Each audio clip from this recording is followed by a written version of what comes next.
Remember this viral incident from 2019? Trans woman Gretchen Diaz said she fell in line for the women's restroom at the Quezon City Mall when a janitress told her to go to the men's room instead. She asked why. As she began filming the encounter, the janitress dragged her to the mall security room to have her arrested. She was eventually detained by cops, cuffed, and shamed. Bakit po? Anong batas na lalabag? Anong policy po?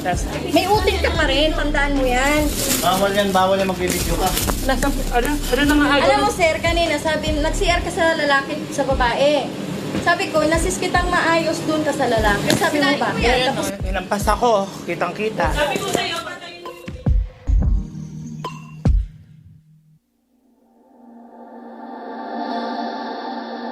I'm Franco Luna, Puma Podcast. In this episode, we dive deep into online chatter about the lesbian, gay, bisexual, and trans communities, and what these reveal about deep-seated homophobic attitudes. This is Teka Teka Explains.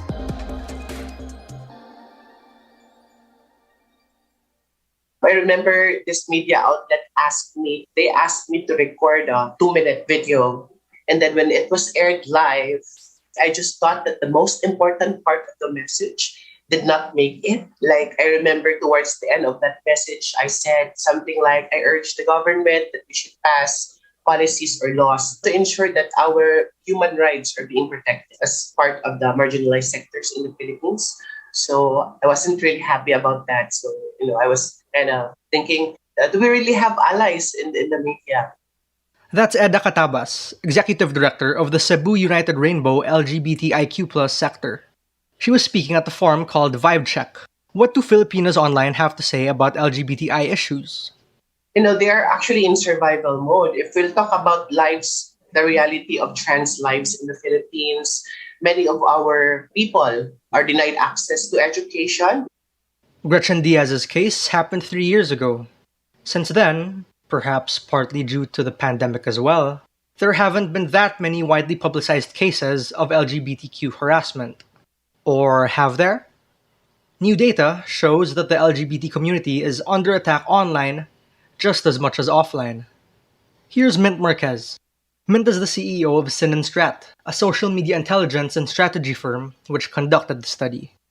In this narrative landscape, when online Filipinos encounters are with the LGBTI community or often with LGBTI individuals who are framed as victims, what does that make us think of LGBTI individuals, of the LGBTI community as a whole?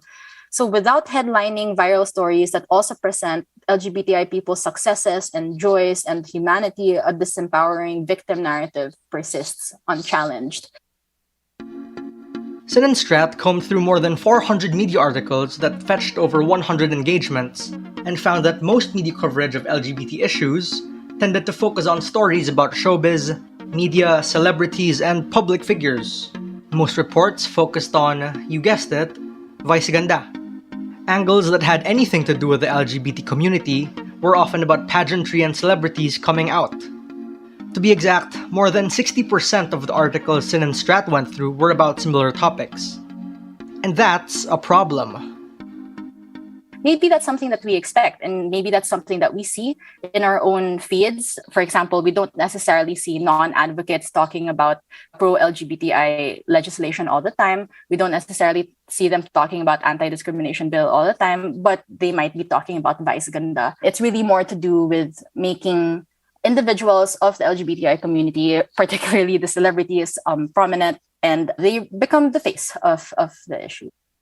For now, what's important to really see is that when it comes to policy, they don't get that much engagements compared to everything else that's more focused on showbiz. So Eda Catabas's question is a valid one. Do we really have allies in the mainstream media?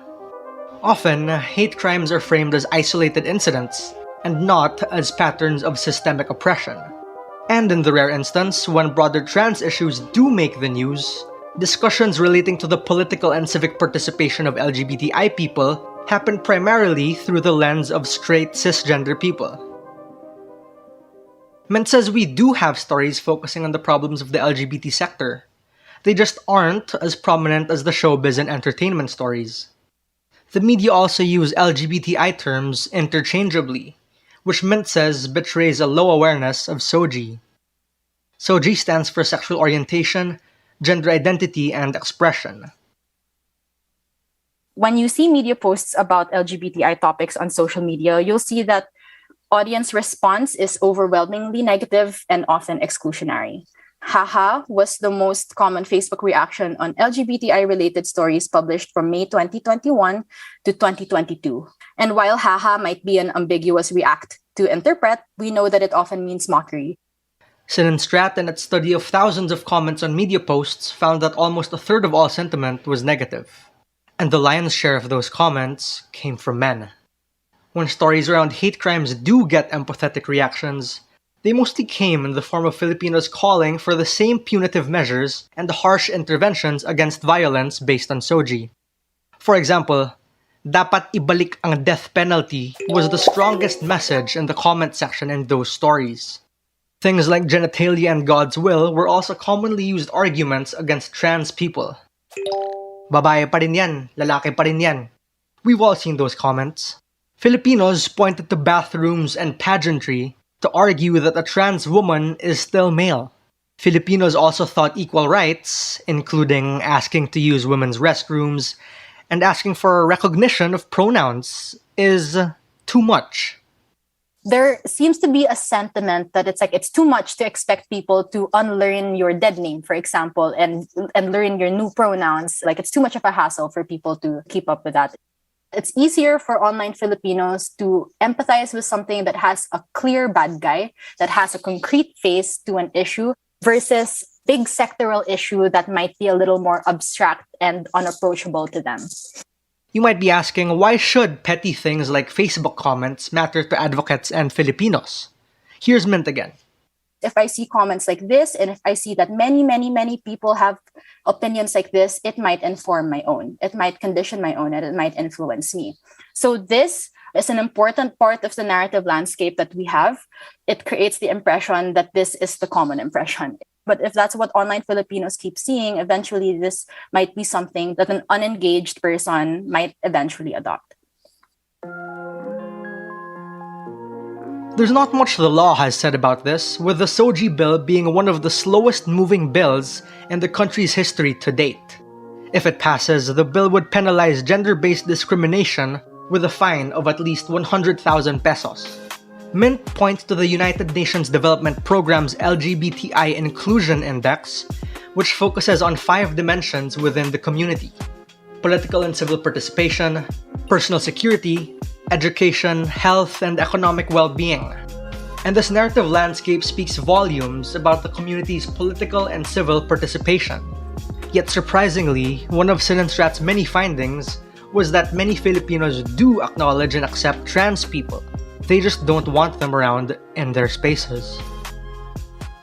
These sentiments are not necessarily people saying things like you're not actually trans or trans people aren't real. So in a sense, it accepts that there are trans identities.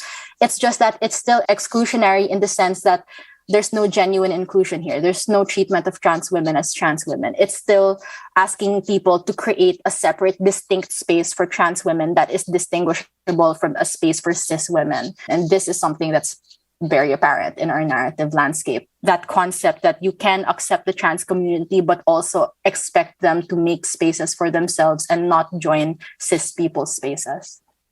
But now the silver lining. We've at least identified the problem, and there are concrete steps we can take to improve the situation.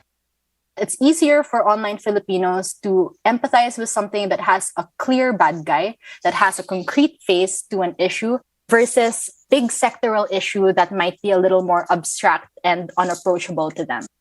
Just something that we've seen from online Filipinos, particularly the ones who aren't advocates yet, they have to be convinced that there is a buy-in for them to be invested in something, or that there is a buy-in for them to be invested in also advocating for your rights. And often that buy-in is also some sort of benefit for them. So that's just one of the ways that we angle human rights advocacy or human rights messages.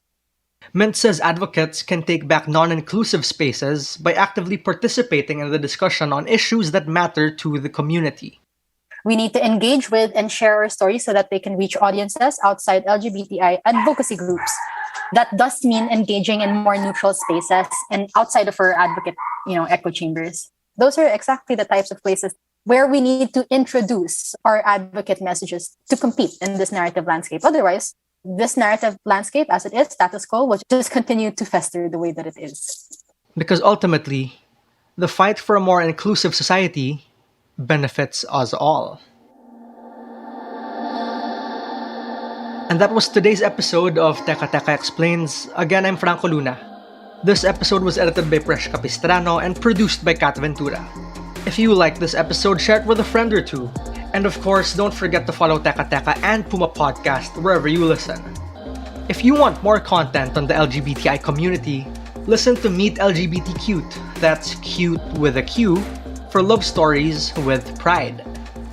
We're excited to build our community with you, and it looks like we'll be able to meet for events real soon.